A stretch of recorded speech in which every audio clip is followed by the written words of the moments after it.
মনাভম সুরেশম বিশ্বধারম গগনসদৃশম মেঘবর্ণম শুভাঙ্গম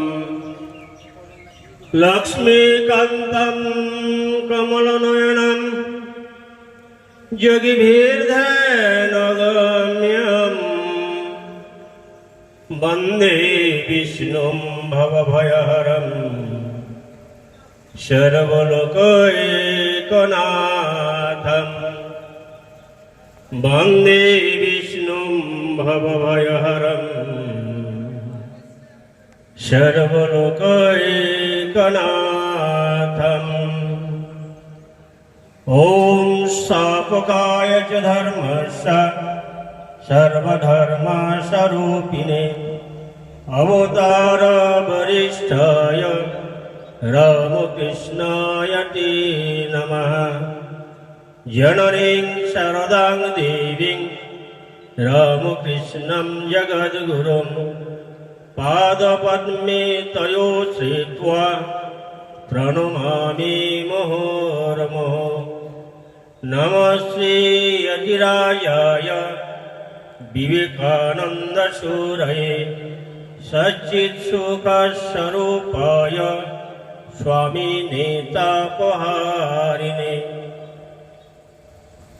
গুরুর্ব্রহ্মা গুরুর্বিষ্ণু গুরুর্দেব মহেশ্বর গুরুর্সাক্ষাৎ পরম ব্রহ্ম তস্मै শ্রী গুরবে নমঃ।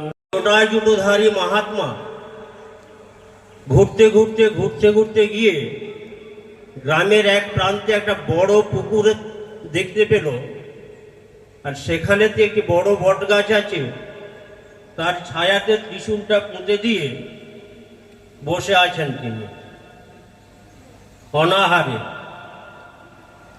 তো সেই তৎকালীন যুগে গ্রামের মানুষের পানীয় জল থেকে শুরু করে রান্না বা সমস্ত কাজ ওই পুকুরের জলেতেই হতো।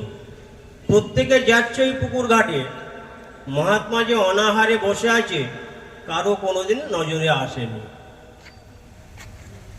তো একদিন এই গ্রামেতে একটা ছোটখাটো অনুষ্ঠান শুরু হয়েছে, লক্ষ্মী পূজা, কালী পূজা, সরস্বতী পূজা এরকম। তো গ্রামের উদ্যোক্তারা একটা ছোট স্টেজ করেছে, সেখানে অনুষ্ঠান হবে। গ্রামেরই দু চারজন বিশিষ্ট ব্যক্তি আছে, সেখানে অনুষ্ঠান পরিচালনা করবেন বা কিছু বক্তব্য রাখবেন। তখন তাদের মাথায়, একজনের মাথায় আসলো, আরে আমাদের গ্রামে তো এক সাধু বাবা বসে আছে, তাকে ডাকলে হয়। তো সাধু বাবাকে গিয়ে অনুরোধ করা হলো, তিনি রাজি হলেন। রাজি হওয়ার পরে তাকে তো নিয়ে আসা হলো স্টেজেতে, তাকে কিছু বলতে বলা হলো। দু চারজন বক্তব্যের পরে, যেরকম এখানে স্টেজে তো দু চারজন বক্তব্য করার পরে আমাকে বলতে দেওয়া হলো, তো সে দু চারজন বক্তব্যের পরে তাকে বলতে বলা হলো। তো সাধু বাবা দেখলো যে এখানে বলা তো শক্ত, একটা পলিসি করলো। কি পলিসি? তার একটা প্রশ্ন। কি প্রশ্ন? ঈশ্বর আছেন কি নেই? তো সকলে বলছে হ্যাঁ ঈশ্বর আছে। তাহলে আমাকে কেন ডেকেছো? তোমরা যদি সবাই জানো ঈশ্বর আছে, তাহলে আমাকে কি করতে ডেকেছো?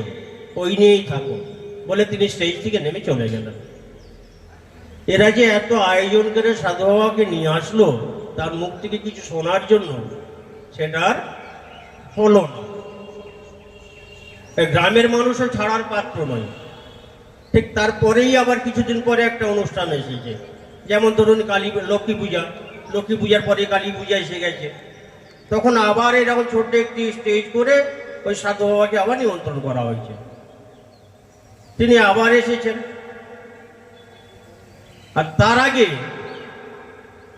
গ্রামের মানুষ কিন্তু একটা মিটিং করে নিয়েছে। কি মিটিং করেছে?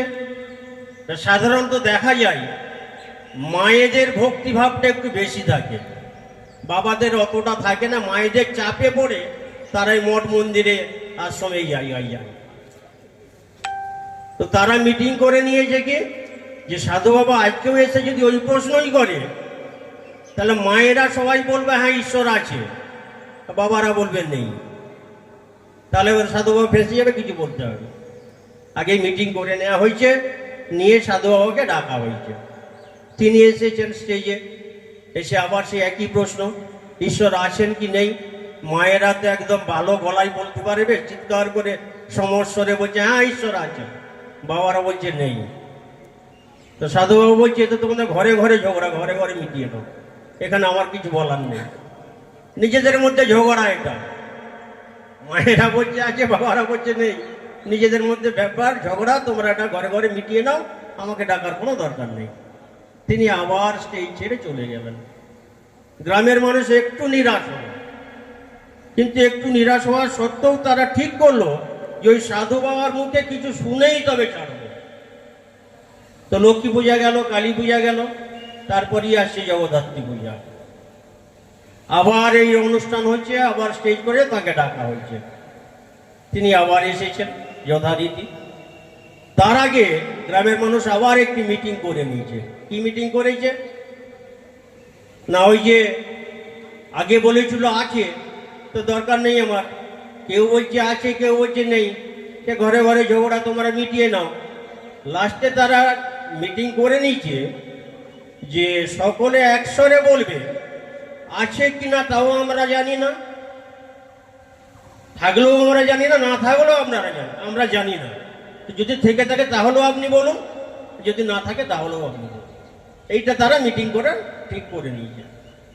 সাধু বাবাকে আবার ডাকা হয়েছে। সাধু বাবা এসেছেন, যথারীতি একই প্রশ্ন, ঈশ্বর আছেন। তখন সকলের সমস্বরে ওইটি থ্রো করলো যে আছে কিনা আমরা জানি না, যদি থেকে থাকে তাহলেও আপনি বলুন, আর যদি না থাকে তাহলেও আপনি বলুন। এখানে সাধু বাবা ফেঁসে গেছে। এবারে তো দু কথা বলতেই হয়। সেই দু কথা বলতে গিয়ে, কারণ সাধু বাবা তো মুখ থেকে অনেক কিছুই বেরিয়েছে, যেটা আমার মুখ দিয়ে বেরোবে না এতটা, কারণ এরপরেও আরো বিজ্ঞ বা মানে প্রবীণ। আর 2016 সালের একটা ঘটনা বলি, এইখানে এই স্টেজেতেই তখন আমাদের পূজ্যপাদ বিমলানন্দজি ছিলেন এই স্টেজেতে। এমনই একজন বক্তা ছিলেন তখন, তিনি আজও এই স্টেজে বর্তমান আছেন। তো বিমলানন্দজি খুব জোরের সহিত বলেছিলেন যে এখানে আমাদের একজন ইয়ং মার্কাটারিস্ট বক্তা আছেন, তিনি এরপরে আসবেন। তো তিনি এখানে বর্তমান আছেন, তো এরপরে তারা সব বক্তব্য রাখবেন। ফলে আমার বক্তব্য একটু সংক্ষেপ করে দিচ্ছি। তো সেই যে মার্কাটারি বক্তাকে তিনি সামনে আসলেই আপনারাও বুঝতে পেরে যাবেন। তো যাই বা হোক, একটু আগে যে কথা শুনছিলাম ঠাকুরমা স্বামীজির সম্বন্ধে অনেক কথাই শুনলাম। তার মধ্যে শ্রদ্ধেয় স্বামী অনাহতানন্দজি একটা সুন্দর কথা বললেন, ওই ঠাকুরের যে গীতাকে 10 বার উচ্চারণ করলে কি হয়, ত্যাগী হয়। এটা আমরা সবাই জানি, কিন্তু তবুও গুরুজনের মুখে শুনে সেটা ব্রেনে রাখা খুব কার্যকরী হয়। আমি সেটাই করেছি। সেই ত্যাগীর কথাটা বলতে গিয়ে এইরকমই একটা গ্রামেতে গেছে অনুষ্ঠানেতে, তো প্রচুর ভিড়, প্রায় 1000 সামনে অডিয়েন্স বসে আছে। তার আগে একটা ছোট্ট কথা বলে দিই, আমি প্রথম যখন স্টেজ থেকে নেমে গেলাম, আমাদের এখানকার যিনি এই আশ্রমের যিনি কর্ণধার কল্লোল মহারাজ আমার কাছে আক্ষেপ করলেন। কি আক্ষেপ? মহারাজ, আমি অনেক চেষ্টা করলাম, অনেক পরিশ্রম করলাম, কিন্তু ভক্তদের চেয়ারগুলো ভরেনি, এটা আমার খুব কষ্ট হচ্ছে। তো তখন একটা কথা মনে পড়ে গেল যে ঠাকুরের কাছে যারা আসতেন, এরকম অনেকেই আসতেন, তাদের মধ্যে কেউ ফিসফিস করছে, কেউ কাউকে ডিস্টার্ব করছে। তো ঠাকুর তাদেরকে বলতেন যে যাও রানী রাসমণির বাগান ঘুরে ঘুরে দেখো, কত সুন্দর মন্দির, কত সুন্দর বাগিচা, এগুলি দেখো। দিয়ে যারা প্রকৃত ঈশ্বর অনুরাগী তারা মুষ্টিমেয় কয়েকজন বসে থাকতেন ঠাকুরের কাছে, তখন ঠাকুর তাদের সামনে গুহ্য কথা বলতেন। আমি সেটাই বললাম যে তুমি সেটাই মনে করো, অতএব এখানে আক্ষেপের কিছু নেই।